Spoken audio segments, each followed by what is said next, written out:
Cet hôpital a dépensé 3 millions d'euros pour se remettre d'une cyberattaque, pour essayer de s'en remettre. Un an après, les échanges avec le monde extérieur se font encore via des clés 4G uniquement et restent limités. Maintenant, on est obligé de se faire une copie de tous les plannings avant notre astreinte.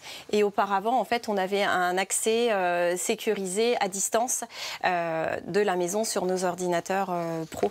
Impossible d'oublier ce 19 avril 2022. J'ai vu un mail cyberattaque. Je me dis, qu'est-ce que c'est? Une grosse angoisse au départ. Tout ça ne fonctionnait plus. Dans le laboratoire, plus de contrôle informatisé des poches de sang, plus d'alarmes pour contrôler la température de la chambre froide. Et cela dure 6 mois.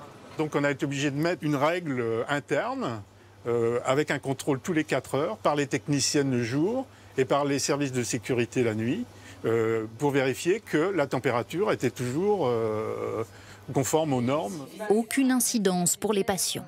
Le butin des cyberpirates, que des données administratives pour lesquelles ils réclament 1,3 million d'euros.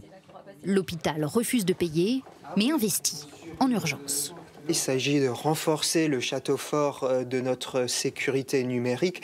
Pour cela, nous avons dépensé largement, avec au total à la fois pour remédier à la crise et sécuriser notre système d'information, 3 millions d'euros d'investissement. L'aide de l'État, 360 000 euros. D'autres investissements doivent être suspendus. En moyenne, chaque semaine, un établissement de santé est attaqué. Donc du coup, s'il n'y a plus d'informatique, plus rien, on est en mode dégradé papier. Cet hôpital vient de recevoir une demande de rançon. Tout est paralysé, enfin presque. Il s'agit d'un exercice de crise. Plus de téléphone, il faut s'appeler sur les portables personnels, mais où trouver l'annuaire? Comment faire pour transmettre les résultats de biologie? À l'évidence, on n'est plus en mesure de prendre en charge tout nouveau patient. Sur le Darknet, un dossier de patient peut se vendre jusqu'à 200 euros. Les hôpitaux sont-ils des cibles privilégiées? On n'est pas plus attaqué. Le nombre de cyberattaques a augmenté dans le monde parce que c'est facile.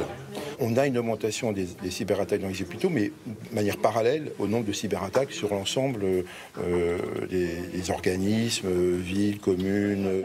L'État a débloqué 20 millions d'euros supplémentaires pour aider les établissements de santé à renforcer leur cybersécurité.